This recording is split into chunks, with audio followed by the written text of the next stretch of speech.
We've talked about continental drift and Wagner's theory. We've talked about how he proved that the plates move through convection currents. We've talked about the plates being separate pieces of continent, and we've talked about divergent, convergent, and transform boundaries. We're now going to talk about a new theory called seafloor spreading. New crust is made and old crust is destroyed. It is like recycling. The new crust is made at ridges through a process known as seafloor spreading. The old crust is destroyed at subduction zones. New organisms have been discovered at the ridges. Let's take a look at this. Is one of the new organisms that have been discovered. They're called tube worms. They have no mouth, eyes, or stomach.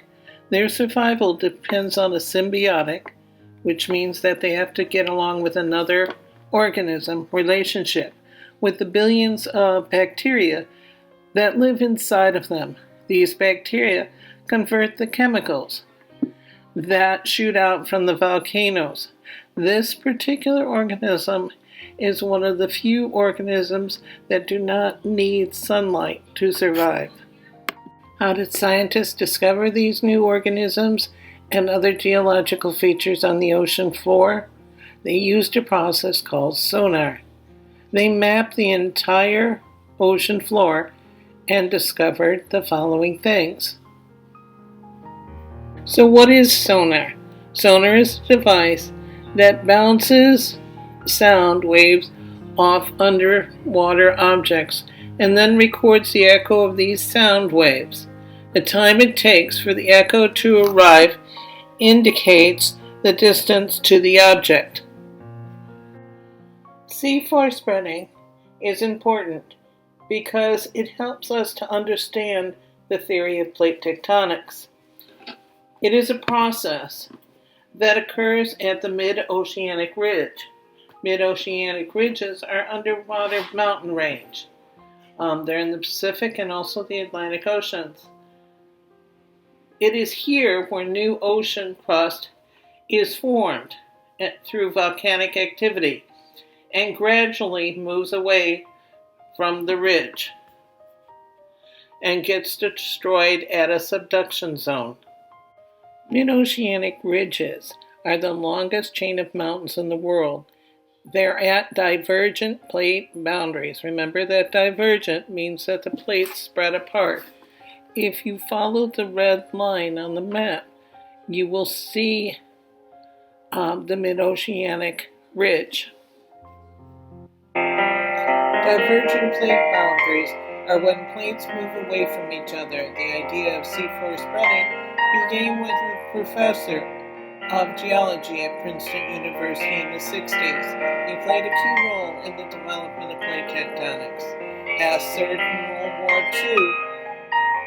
While he would go out on one battle to another, he and his crew conducted sonar tests to map the seafloor. The results of these tests were groundbreaking. Hess reported that what he had found in his new theory called seafloor spreading. Let's take a look at seafloor spreading. It's the process of continually adding new material to the ocean floor while pushing the older material away from the ridges. Notice the orange. This is where the material is coming up as molten rock. It moves outward, which is the great oceanic crust, until it hits the continent, where it is subducted back into the mantle. Ocean floor moves like a conveyor belt, carrying continents with it. New ocean floor forms along the crack in the ocean crust as molten material erupts from the mantle, spreads out, pushes older rock to the side of the crust. New ocean floor is constantly being added to the ocean floor. Evidence from molten material.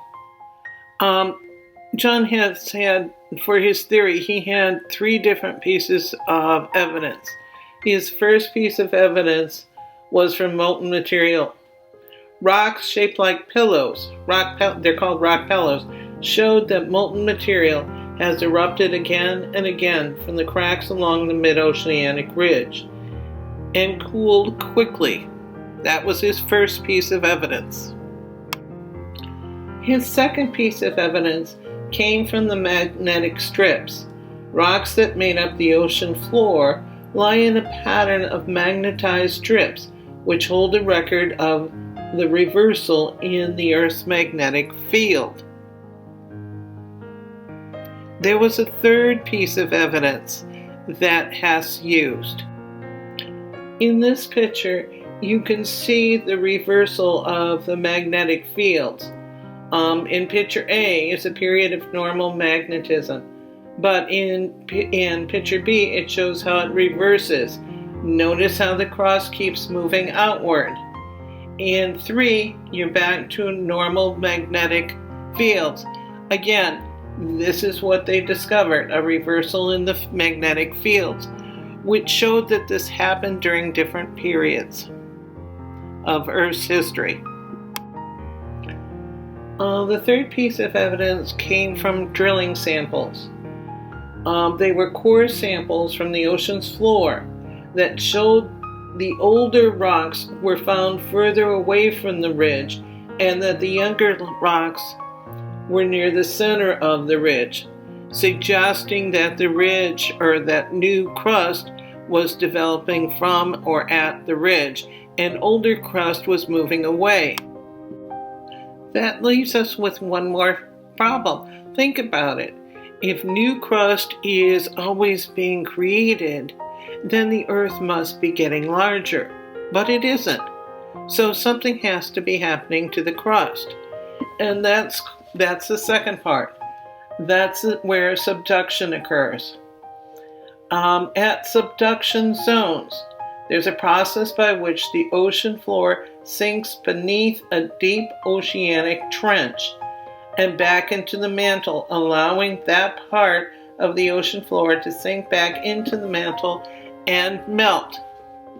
Alright, so this is where the crust is destroyed. Generally, this trench occurs where continental crust and oceanic crust meet. Remember that oceanic crust is denser than continental crust. Therefore, it bends downward, and as it sinks closer to the mantle, it melts back into the mantle. All right, let's bring it all back together again. We started with a scientist called Alfred Wegener. He developed the theory of continental drift, where he believed that all the continents were once formed into one large landmass called Pangaea. He used 3 pieces of evidence to support his theory: fossil evidence, continental shapes, and rock striations. Scientists didn't believe his theory because he couldn't prove how the continents moved. Along came a man called Hess. He developed a theory called seafloor spreading, in which he said that new crust was being developed at oceanic ridges, which is a large mountain range. New crust was coming up from the mantle, where it solidified, creating new crust. He used 3 pieces of evidence to support that too. Evidence from molten material that came from the mantle that looked like rock pillows. The evidence from magnetic stripes that showed the reversal of the magnetic field. And the third piece of evidence was drilling samples where they could actually date the rocks.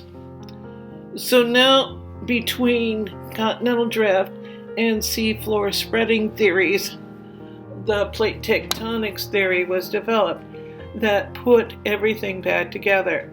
We know that the continents were now one large mass called Pangaea, and we know how they moved through a process known as convection currents.